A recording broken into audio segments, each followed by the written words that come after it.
It was Christmas Eve, and I was driving home from work. Snow was falling hard, and the highway was covered in ice. It wasn't a night anyone should be out, but I wanted to get home to my family. I had the radio on low, Christmas music playing softly, but my mind was focused on the slippery road. Out of nowhere, I saw headlights coming up fast in my rearview mirror. A car was speeding toward me, way too fast for this kind of weather. I moved to the right lane to let him pass, but he didn't.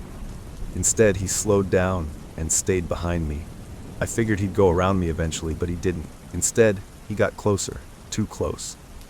His headlights filled my car, blinding me in the mirrors. I couldn't see much ahead, just the icy road and the snow coming down. Then he pulled up next to me, driving parallel to my car.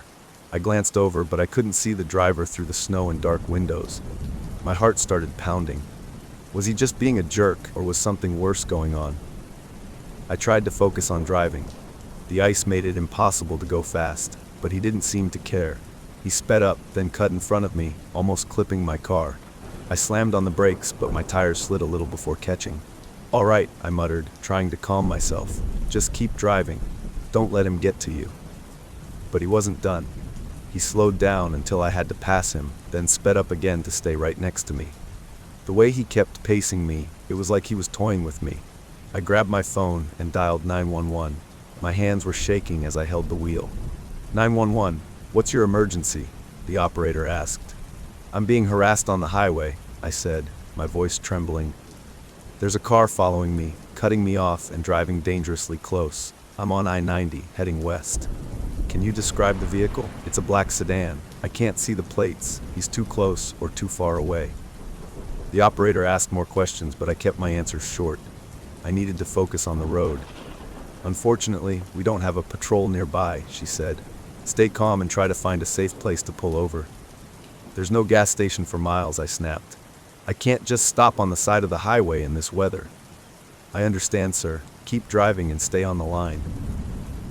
The car sped up again and cut me off, forcing me to swerve. My tires slid on the ice, and I felt my car wobble, but I managed to regain control. I was breathing hard now, panic clawing at my chest. I couldn't outrun him. The icy road made speeding up impossible. I was trapped. Then I saw an exit sign up ahead. It was just a small road leading off into the dark. I had no idea where it went, but I decided to take a chance. "I'm taking an exit," I told the operator. "Be careful, sir," she said. I slowed down, signaling as if I wasn't going to take it. At the last second, I swerved onto the exit. My tires skidded, and for a moment I thought I'd lose control. But I made it. In my mirror, I saw the black sedan speed past the exit. He hadn't expected me to turn. I didn't stop, though. I kept driving down the small road, away from the highway. My heart was still racing, but relief was starting to sink in. After a few minutes, I found a small parking lot for a closed convenience store. I pulled in, parked, and turned off the lights. For the first time that night, I felt safe. I sat there for a while, just breathing, until I was sure he wasn't coming back. Then I called my wife and told her I'd be a little late. Christmas Eve wasn't supposed to be like this, but I was just thankful to be alive. There are nights in your life you simply can't forget. I had one of those nights about 18 years ago. At the time, I was a 16-year-old guy, eager to enjoy a rare night of freedom. Two of my closest high school friends, Mark and Jake, were in on the plan. We all came from households with strict parents who wouldn't approve of us staying out late. To make matters worse, there was a curfew for anyone under 18, midnight sharp. So we devised a classic scheme. Each of us would tell our parents we were sleeping over at one another's house. It was foolproof, or so we thought. We were thrilled by the idea of a night without limits, free to roam wherever we pleased. I was the designated driver for the night, proudly showing off my old Dodge Charger. It wasn't the prettiest ride, but I'd put every dime of my part-time job into making it as powerful as possible. It was in good condition, and we thought it would be a blast to cruise around in it. I picked up Mark and Jake around 9:30 p.m., and we spent the first couple of hours driving aimlessly. We stopped for some fast food, listened to music, and talked about everything under the stars. By midnight, though, boredom started to creep in. That's when we had the idea to visit a popular tourist area in a neighboring state. The drive was about an hour, and the excitement of venturing out of town kept our energy up. By the time we arrived, it was nearly 1:30 in the morning. The streets were quiet, with only a few late-night wanderers and dimly lit shops. After an hour of aimless exploration, the novelty wore off. Around 2:45 a.m., we decided to head back home. Little did we know, the night was far from over. Driving down a dark, deserted street, the only light came from my headlights and the occasional glow from distant street lamps. Parked cars lined both sides of the road, making it feel narrow and claustrophobic. That's when I noticed a car pulling out from a space behind us. At first, it didn't seem unusual, until I realized its headlights were off and it was creeping closer to our bumper. "Is that guy following us?" Jake asked, twisting around in his seat. Mark kept glancing back too. "What do you think they want?" We were just kids, naive and inexperienced. But as I checked the rearview mirror again, my stomach dropped. There wasn't just one car behind us, there were two. Both vehicles were tailing us closely, their lights still off. With no cell phones to call for help, we were on our own. Luckily, I had an engine built for speed, and we agreed it was time to lose them. I pushed the accelerator, hoping to reach the highway where we could outrun them. That's when things escalated. One of the cars turned its headlights on and off, flashing them erratically. Then it bumped our rear bumper, jolting us forward. My heart raced as we blew through stop signs and red lights, trying to shake them off. Once we hit the highway, the chase intensified. One car pulled up beside us, and for a moment I locked eyes with the driver. He grinned, a chilling, twisted smile that sent a shiver down my spine. The second car was right on our tail, forcing us to speeds of over 90 miles an hour. They were relentless, swerving and trying to ram us off the road. I pushed the Charger to its limits, hitting 100 in a 55 miles per hour zone. Just when things seemed bleak, we passed two police cruisers parked on the shoulder. One of them immediately pulled out, sirens blaring. For the first time in my life, I was relieved to see flashing red and blue lights in my rearview mirror. As I pulled over, the two cars chasing us disappeared into the night. The officer approached, and I frantically explained what had happened. He seemed skeptical at first, mentioning the curfew we were breaking. But as we talked, one of the cars sped past us, and I pointed it out. The officer quickly radioed for backup, and moments later, the suspects were pulled over. It turned out they were part of a gang of carjackers operating in the area. Both were arrested on the spot. The officer gave me a speeding ticket and a stern lecture, suggesting we should have pulled over and locked the doors. But honestly, I'd take a ticket over losing my car, or worse, any day. That night taught us more than we bargained for. Even now, I can't drive those streets without feeling a chill. The highway stretched out before me, empty and quiet under the cold, black sky. It was one of those nights where the air feels sharper than usual, cutting through the warmth of the car no matter how high I cranked the heater. I was headed home from visiting a friend, the road long and lonely, when I saw him. A man was standing by the side of the highway, waving his arms in the beams of my headlights. His car sat crooked on the shoulder, the hood popped open like it had given up on life. Normally I wouldn't stop. Too many stories about bad things happening to people who try to help strangers. But it was freezing out, and the guy looked desperate. I slowed down, my tires crunching over the gravel as I pulled up behind his car.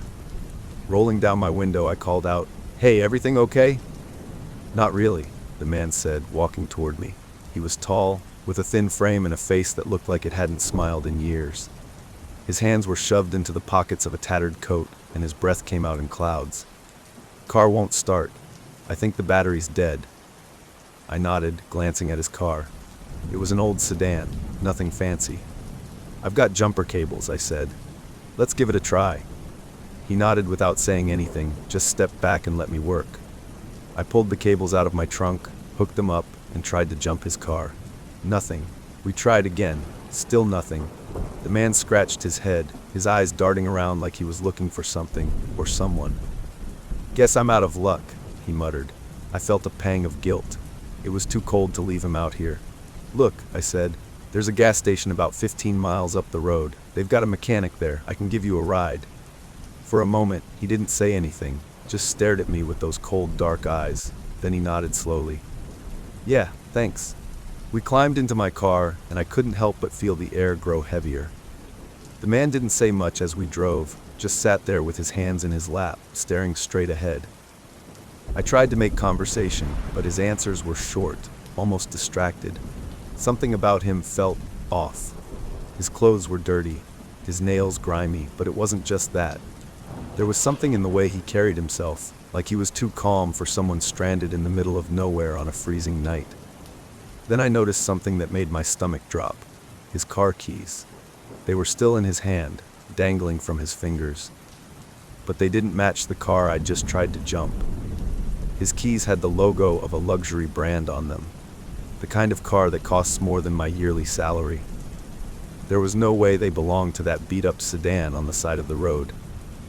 I felt a chill crawl up my spine. If those weren't his keys, whose car was it? I gripped the wheel tighter, my mind racing. Should I ask him about it? Maybe there was an explanation. Maybe he borrowed the car, or maybe it wasn't his at all. The silence in the car was unbearable. I glanced at the man out of the corner of my eye. He was still staring ahead, his face unreadable. Then I saw another figure in the distance, walking along the side of the highway. A hitchhiker. I didn't even think twice. I slowed down, rolled down the window, and called out, "Need a lift?" The hitchhiker looked surprised but nodded. He was a younger guy, maybe in his 20s, with a backpack slung over one shoulder. "Thanks," he said as he climbed into the back seat. I could feel the tension shift immediately. The car wasn't as quiet anymore, and having another person there made me feel a little safer. The man in the passenger seat didn't say anything, but I could see his jaw tighten. He glanced at the hitchhiker, then back at the road. We drove in silence for the next 10 minutes, the gas station finally appearing on the horizon like a beacon of light. I pulled into the lot, my hands shaking slightly as I gripped the wheel. "Well, here you are," I said, forcing a smile as I turned to the man. He hesitated for a moment, his eyes lingering on me. Then he nodded and opened the door. "Thanks for the ride," he said flatly, stepping out. I watched as he walked toward the gas station, his figure disappearing into the glow of the lights. The hitchhiker let out a low whistle. "That guy was creepy," he said. "Yeah," I muttered, my voice shaky. "I think I dodged a bullet there." I didn't stick around. As soon as the man was out of sight, I hit the gas and drove off, the hitchhiker still in the back seat.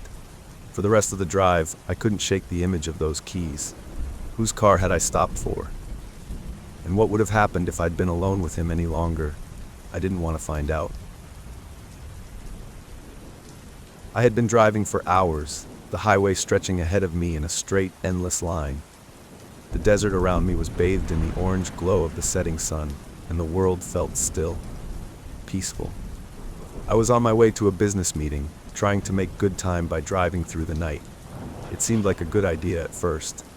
The quiet hum of the engine was soothing, and for a while, the drive was uneventful. Then I noticed headlights in my rearview mirror. At first, they were just tiny dots far behind me, but they grew larger, brighter, until the vehicle behind me was tailgating my car. I squinted and adjusted my mirror to block the glare. It was a truck, a big one, probably one of those long-haul rigs. I figured the driver was just in a hurry, so I moved into the right lane to let him pass. But he didn't pass. Instead, the truck stayed right behind me, its headlights blazing into my car like two spotlights. My annoyance turned to unease. Why wasn't he going around? I sped up a little, hoping to put some distance between us. The truck sped up too. I changed lanes again, but it followed, sticking to my bumper like a shadow. "All right, what's your deal?" I muttered, my grip tightening on the steering wheel. I tried to focus on the road, but my pulse was racing. The truck's engine growled, a deep, menacing sound that seemed to vibrate through my car. It honked, the sound so loud it made me jump. Panic started to creep in. This wasn't normal. Was the driver messing with me? Was he angry about something? I had no idea, but I knew one thing. I needed to get away. I floored the gas, my car lurching forward. For a moment, I thought I'd lost him.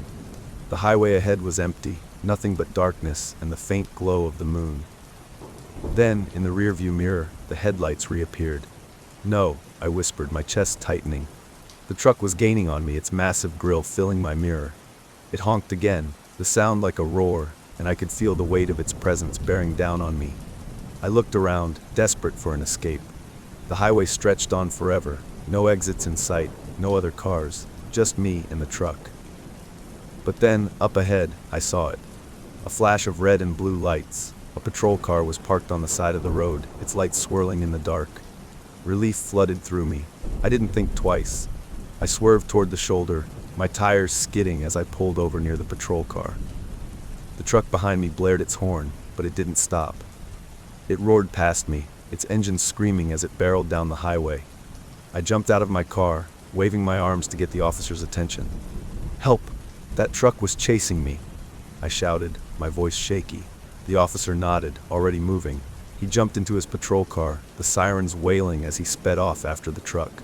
I stood there for a moment, my hands still trembling. The highway felt quiet again, the air cool against my face. I took a deep breath, trying to steady myself. A few minutes later, the patrol car returned. The officer stepped out, a calm but serious look on his face. "We've got him," he said. "Are you all right?" I nodded, still shaken but grateful. "Yeah, I think so. Thank you." The officer gave me a reassuring pat on the shoulder. "You're safe now. Be careful out there." As I got back into my car, I glanced down the highway where the truck had disappeared. I didn't know why the driver had targeted me, but it didn't matter anymore. I was safe. The patrol car's lights faded into the distance as it drove away, and I sat in my car for a moment, letting the relief wash over me. Then, with a deep breath, I started the engine and continued my journey. The night felt peaceful again.